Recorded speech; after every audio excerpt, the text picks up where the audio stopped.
Champions Cup Saturday games, 5 games are in the bag, and a lot more teams have joined Leinster in qualifying for the knockout stages of the tournament. So yeah, I ended up watching 2 games. I was always going to watch Clermont and Ulster given the way that pool was sitting prior to the game.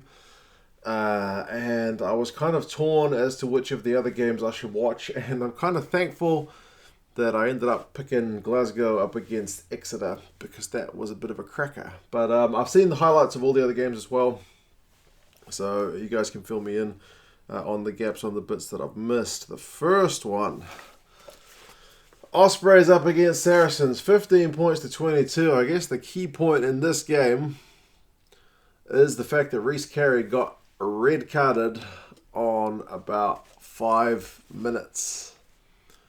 So Saracens played the majority of this game with 14 men, and they also played some of the game with 13 because they had a yellow card as well. So yeah, they were in a tough spot with Saracens, but somehow they still managed to add a bit of misery to things that are going on with the Ospreys.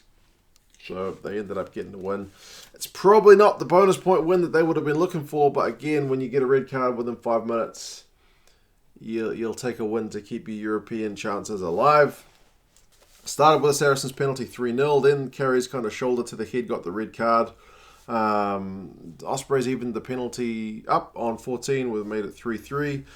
Saracens kicked another one and another one and another one on like 16, 25 and 31 minutes to make it 12-3. So they were doing all the work through the boot. Eventually, 33 minutes, there's a yellow card. I didn't really see what it was for, but the referee mentioned it was cynical because it's only highlights. They didn't show a whole lot of detail.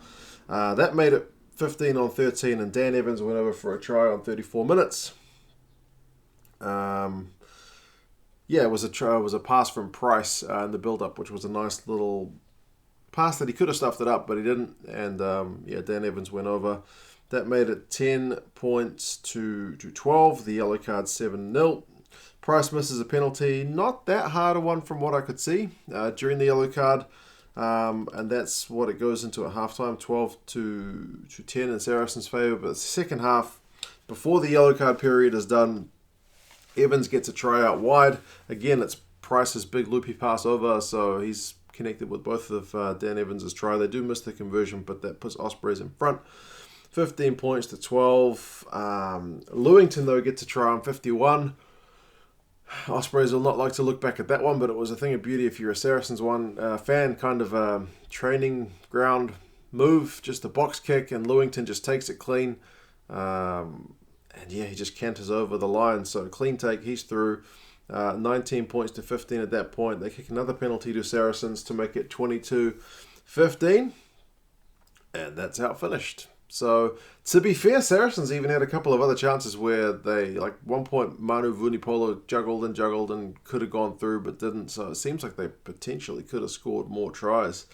The crowd didn't seem all that good, but given this game for Ospreys fans was a dead rubber and the season's not been going that well, it kind of makes a bit of sense. So, yeah. Key stats, I guess. Run meters 501 to 234. That's in Ospreys' favour. So they had a whole bunch of the running, but couldn't get all that much scoring.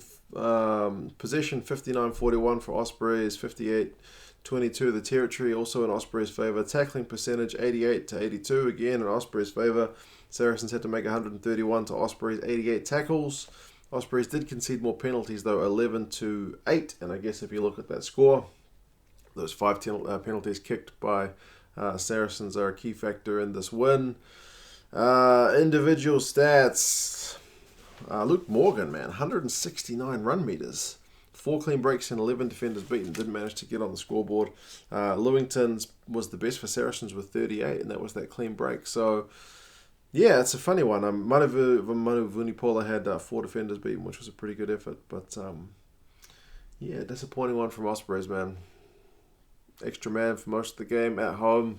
Be nice to give your fans something to cheer about, but no. But that does make that pool really interesting now with Racing. Saracens and Munster all all potentials to go through at this point. Whereas a lot of the other pools are kind of already decided. This one is still pretty open. Ospreys go away to Munster next week, which will be hard. And Saracens host Racing 92, so they'll be looking for a little bit of revenge because they played a B team in Paris at the start of the comp and got hammered. So, yeah, we'll see how things go. The next one, which was Clermont up against Ulster. And again, I watched that one, not live, but I watched the full broadcast without knowing the score. This one, Ulster couldn't quite keep up that winning run they've been on. It looked like they might for a while because they were in the lead. It's that bloody Cooney. Honestly, he scored all the points for Ulster. And when he scored his try, I kind of swore at the TV, like, why didn't I put money on this guy? I thought it was a joke, just keep scoring. Surely he can't score again. He does. Bloody hell, that guy, honestly.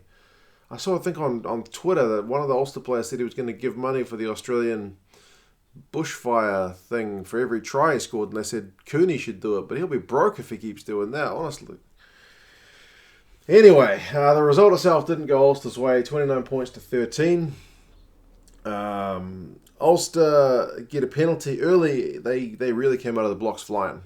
They had all the pressure. They kicked the penalty 3-0. Lopez ended up with a drop goal on 6 minutes. But then on 8 minutes, Cooney again. I wrote again with an exclamation mark in my notes. He goes over. I think it was one of the back rowers passed it to one of the props who passed it to Cooney, and he goes over for the try. Of course it's him. Who else would it be? A bit of handbags after the try. It makes it 10 points to 3. Clermont kick a penalty to make it 6-10 on 18 minutes. And then I think perhaps key in this game, and the commentary team alluded to it as well. 21 minutes, Parra gets yellow carded for a kind of cynical penalty at the breakdown with Ulster on attack. And during that 10 minutes with Ulster got the extra man, they've already had most of the pressure in the game. They can't do nothing. They don't end up doing anything. The yellow card period ends up 0-0. And Ulster, I think at one point had a penalty. They took the line out and they just missed the line out. So, yeah, I think that's where Ulster really needed to bolster their lead, to put on some extra points, to punish Clermont with the man disadvantage, with Ulster's man advantage. But no, Clermont managed to hold on, and then I think the momentum started to swing back the other way. Parra kicked another penalty before half-time, so it was 10-9 at half-time in Ulster's favour. But you can see Ulster only able to score 3 points in the second half. Clermont missed a penalty on 42, but their scrum was starting to get dominant, and it was a concerning thing for Ulster. They were winning a couple of penalties. 49, Raka's try. It was just by a blade of grass. TMO had a look at it. He just had his arm stretched out, and it just hit the whitewash. I think there might have been an advantage with that one anyway, so they probably would have gone back even if it hadn't have been a try. But it was a try. It was on the line. It was all from a Moala break. That made it 16-10, so Clermont in front. Ulster kicked a penalty to make it 16-13, so back within touching distance, but then another one to Clermont made it 19-13. Another one when Laidlaw came on made it 22-13, and then finally it finishes off with Moala getting a try on 77. He played pretty well, so kind of deserved. It was a proper bust in the ball. Always got to give credits to your props when they get try assists. 29-13 the way it finished. It's not all doom and gloom. It would have been nice for Ulster to get a bonus point because they were pretty good value in this game, but not to be in the end. Final stats, run meters 382 to 427, so Ulster actually had the better possession. Ulster 58 and 60% territory, so they'll look back at that a bit with regret. But tackling percentage, Ulster were at 77, which is not really good enough. Clermont 83, which is okay, but not great, but 77 certainly a wee bit worse. 115 tackles they made, but Clermont had to make 162.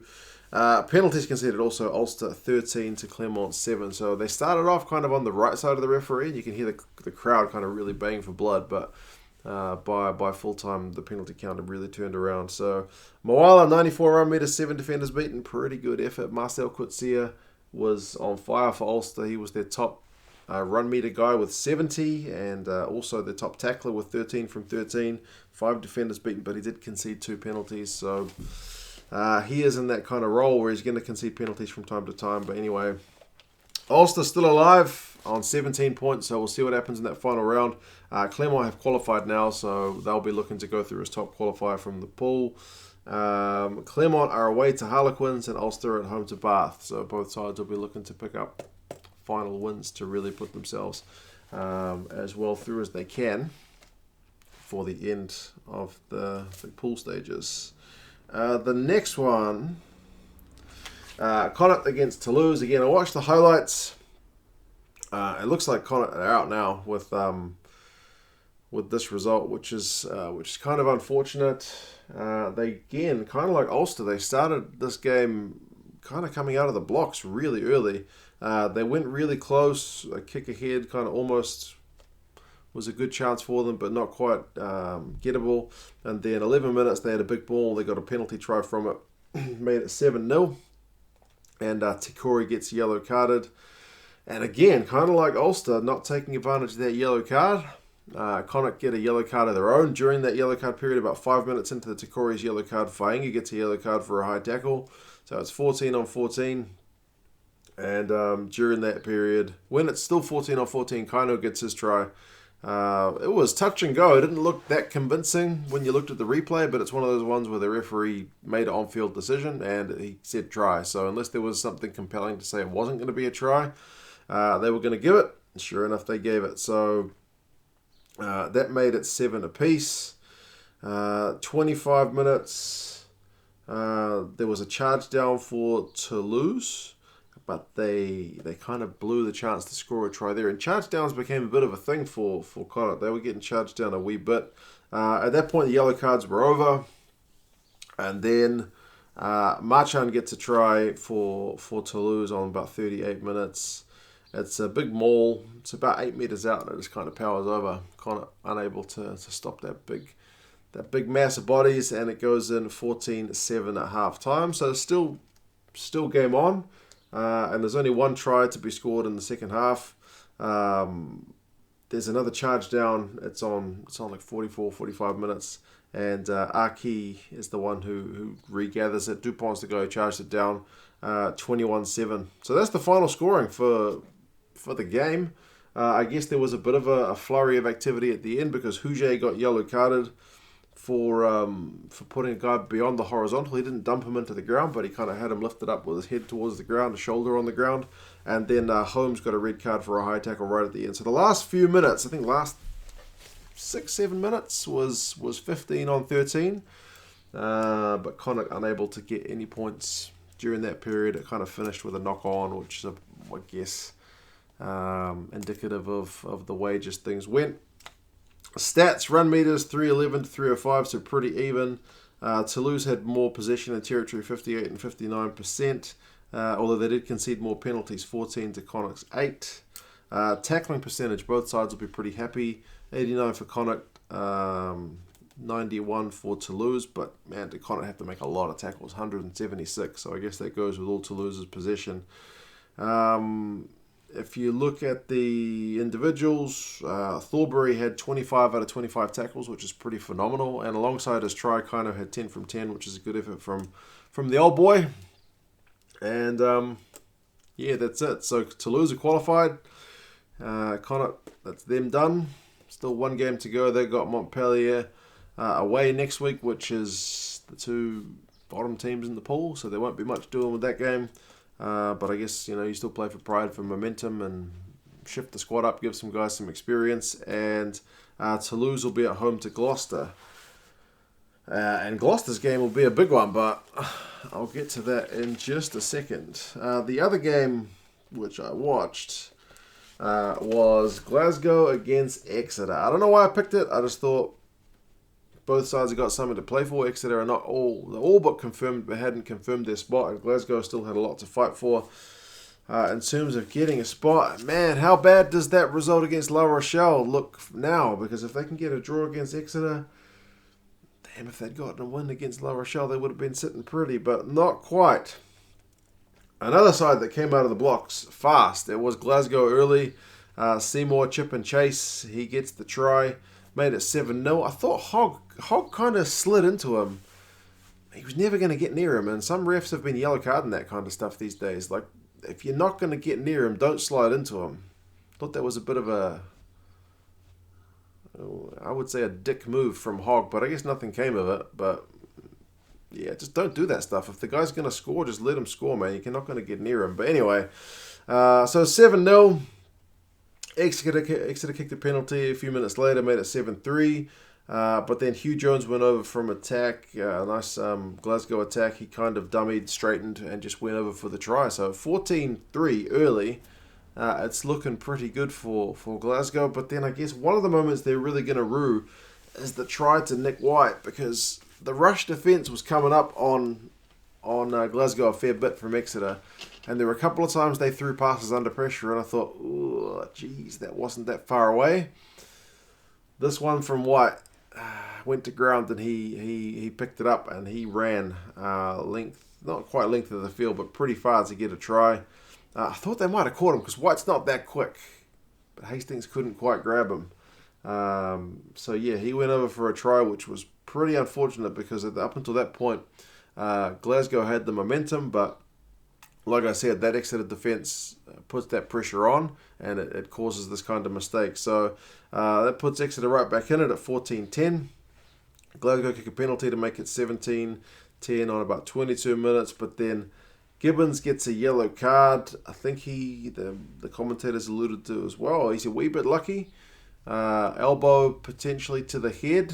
I was kind of watching both games at the same time, so I didn't see the initial replay of that one. I saw the kind of second replay with the commentator saying he's lucky, and yeah, you've seen that kind of stuff red carded in the past. So he goes off for 10 minutes, and boy, did Exeter make them pay during that 10 minutes. Kvesic gets a first try after about 7 or 8 phases. It's from a line-out that makes it 17 apiece, and then Vermeulen gets a try on 36 minutes. It's about a metre out. It all started with a nice null break, and that makes it 24 points to 17. So 14 points scored during the yellow card. Pretty costly for Glasgow when you consider it's an intercept and 2 tries scored during a yellow card. So it's Exeter capitalising on the opportunity, but it's Glasgow also giving them an opportunity. So yeah, you can't afford to do that against a team like Exeter. 40 minutes, Hastings ghosts through and offloads to Horn, so they score a try, and it's 24 all at halftime, which is kind of fitting because it started tied up, halftime it was tied up, and it finished tied up. But anyway, there was still plenty to play in the second half. 44 minutes, Hugh Jones, he kicks through from a loose ball. It's got a bit of a funny bounce. All he has to do is pick it up and go over the line. He's got enough time, maybe too much time. He tries to kind of flick it up to himself, but he just knocks it on. That's a horrible one. He's going to have nightmares about that one. That was pretty bad. The ball maybe then just needed to bounce up a bit more. Maybe he just needed to take an extra second. But yeah, pressure was on, and he knocked it on. So that was another chance gone big in for Glasgow. 52 minutes, I think it was. Exeter went like 24 phases, kind of doing what they do best. Glasgow's defence held, but they gave away like 4 advantages, and eventually Brown got yellow carded. And then again, during the yellow card, Kvesic gets his bonus point tries at the second try for him. During that period, and it makes it 31-24. But then, Glasgow are not out of it, man. Matawalu on 63 minutes gets a maul try. Like, when you think maul try, you don't think Matawalu. It's a huge maul. They got a man down. They're up against Exeter, so the one team you're not going to be able to push around, especially with a man down, but they do it. Matawalu manages to dot down for the try in the corner. It is a massive pressure kick for Hastings to tie it, and sure enough, he slots it from the sideline. So great stuff. 31 apiece, and then the yellow card obviously finishes 7 apiece. That's the way the scoreline finished. Sam Johnson did have a try chalked off for Hastings' forward pass. The TMO had a look at it. It's one of those ones that probably was slightly forward out of the hands. If you're a Glasgow fan, you might think it was level. Unfortunate for them, but it is what it is. And then unfortunate for Exeter, man. Hogg right at the end. Hastings missed the drop goal in 76 minutes, but 79 minutes and 30 seconds. Exeter win a scrum penalty about 60 odd metres out. Hogg lines up a kick as they got the wind at his back. There's boos from the crowd. He whacks it and it just hits the crossbar. Can't quite go over. Glasgow run it back, but eventually, very quickly, end up being forced into touch, and that is game over. 31 points apiece. Cracking game from both sides. Both sides will think they had chances to win it, but Exeter will still be the happier of the two teams because they are qualified now, and Glasgow, I think, are still in it, but they're not in their own. Their destiny is not in their own hands, I don't think, because the most they can get to is 17. So I think if all the other results don't go their way, even if they win next week, it's not going to be enough. But we'll see. We'll see how the other results go. Run meters 364 to 317, so pretty tight. Possession 48-52 to Exeter, so pretty tight. Territory 56-44 to Exeter, pretty tight. Tackling percentage 89%, 86%, pretty tight. So this game, penalty count 8 apiece, so very tight all across the board for this game. Kvesic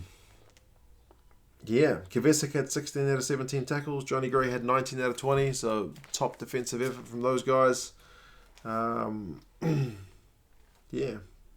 crowd. Every time I looked up for a while, it looked like Glasgow were getting a lecture from the referee. But anyway, Glasgow are away to Sale next week, and Exeter host La Rochelle. So we'll see how things finish out in that pool. But whatever that was, if you want to watch a bit of entertainment, that was a pretty cracking game, I thought. Although if you know the score, maybe not so much. The last one, which I just saw the highlights of now, Gloucester could have used the bonus point win, and boy did they go and do that. 29 points to 6. Seems pretty convincing, and they are still alive. Despite only having 2 wins, they've kept all their results close, and they are still alive with 1 game to go, but it's not going to be easy. Anyway, Reece Zammit was probably one of the men to watch in this one, and he certainly didn't disappoint. He had a forward pass early from a little break, and if that hadn't been forward, Gloucester might have been in early, but it was Montpellier who got the first points with a penalty, 3-0 in 20 minutes. Hines got his try on 33 from guess who? It was Reece Zammit. And Montpellier kind of had 2 guys down injured at that point, so that was pretty unfortunate for them. But Gloucester capitalised, made it 7-3, and that's how it went in at half-time, so pretty low scoring. If you're a Gloucester fan, you might thinking maybe not going to be able to do enough here, but the second half worked out pretty well. Thorley from the restart pretty much ran it from kickoff almost to the opposition goal line. He almost scored a coast-to-coast goal try from the kickoff, but not quite. He was tackled. But they got a penalty not long after, made it 10-3. Woodward had a tip pass to Reece Zammit, who went over in the corner. It was a phenomenal one. Really highlight reel kind of try from Gloucester. Made it 15 points to 3. The conversion wasn't that far away either, and it was piddling down with rain. Seemed really windy. 12 Teresa's kick almost went over. A very good effort, but not quite. Montpellier kicked another penalty, 54 minutes, made it 15-6. But then Morgan got a try in 58 minutes. It was about a metre out. They went through some phases. He only just got it down, but he did.